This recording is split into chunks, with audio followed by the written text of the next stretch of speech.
I've been basically in the workshop and events industry for the past 10 years. In a situation right now where I don't have to work, but Cool. what else would we do, right? And I'm sure everybody can relate to that anyway. So I would love your take on basically a situation, how you would go about making the decision. So there is a speaker, he runs events up to about 300, 400 people, and he's looking for somebody to be his head of events because he doesn't want to worry about the vendors, managing the team, yada, yada. And after doing some due diligence, I can just tell that really the biggest issues there are, or there's a lot of potential in the back-end sales. Sure.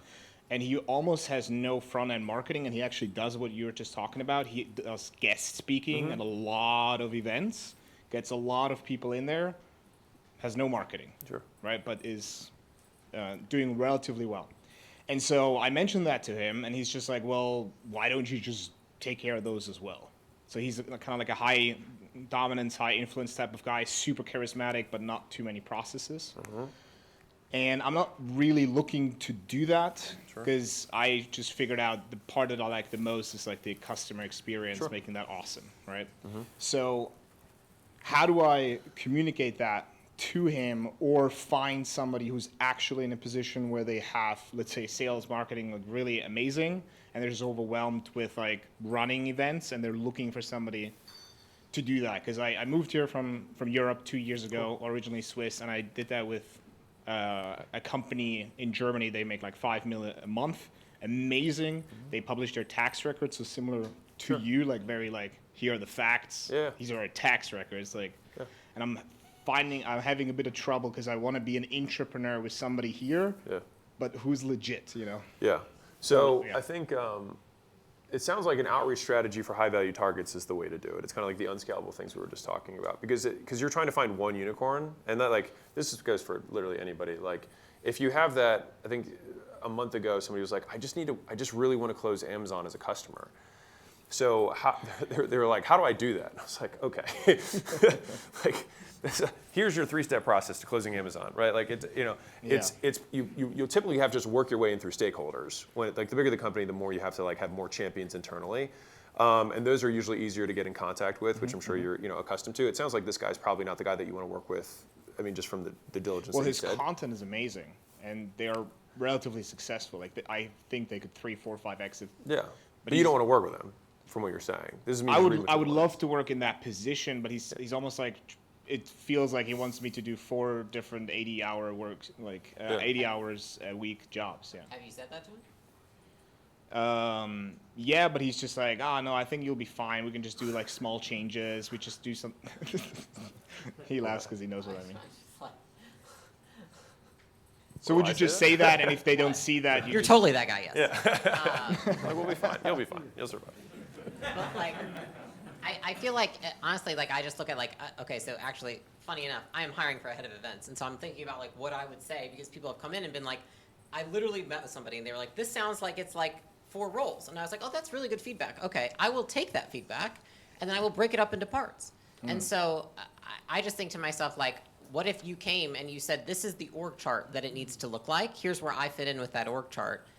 This over here, we need to find these other roles too. Here's what I'm going to need under mine. Like when I think about like when I'm interviewing for like executive entrepreneur type roles, that's the most value I even get from the interviews is the fact that they give me feedback to even find out if the role that I'm looking for is realistic or unrealistic, especially if it's a role that I haven't hired before and I haven't had in the company, or maybe I've been filling. So it is like, okay, well, I have all these skill sets that I can't expect the market to have.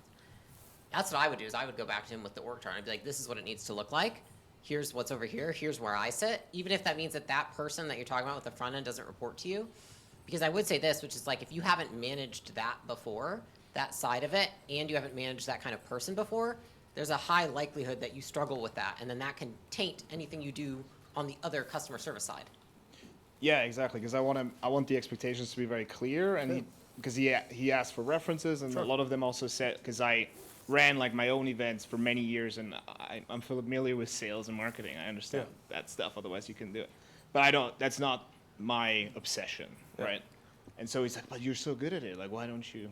So you will just say, like, "This is what it is," and if you don't get it, then I'm gonna have to find somebody else. Yeah. Okay. It's like expectations set up everything from the beginning.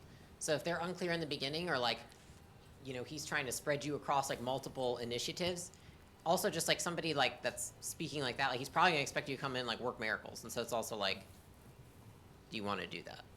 And pull it I out don't of have a your problem hat? with that if I think it's possible, right?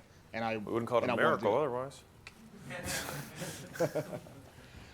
Okay. To help. Yes. Thank you very much. If you're a business owner and you're not growing as fast as you'd like, I'd like to give you a free gift. So my team and I put together the $100 million scaling roadmap, which is basically 200 hours of us looking over all the portfolio companies we've had and what stages of growth they went through, and more importantly, where they got stuck and how they got past it. And so we broke it into these 10 stages, and we made this little kind of quiz thing where if you put in your business information, it'll tell you where you're at, and the most important part for you, what to do for each of the functions of the business across product, marketing, sales, customer success, recruiting, IT, human resources, and finance. And so no matter what you're struggling with, someone else has already struggled with it and solved it. And so I'd like to give you this thing absolutely free. You can go to acquisition.com/roadmap, plug in your business information. And if you want us to actually help you deconstrain the business and you're trying to scale, we'd love to help you out. On the thank you page, you can just book a call with my team, and we will look at the business, see if we can help. And if we can, we'll invite you out to Vegas, and we'll do this in person live.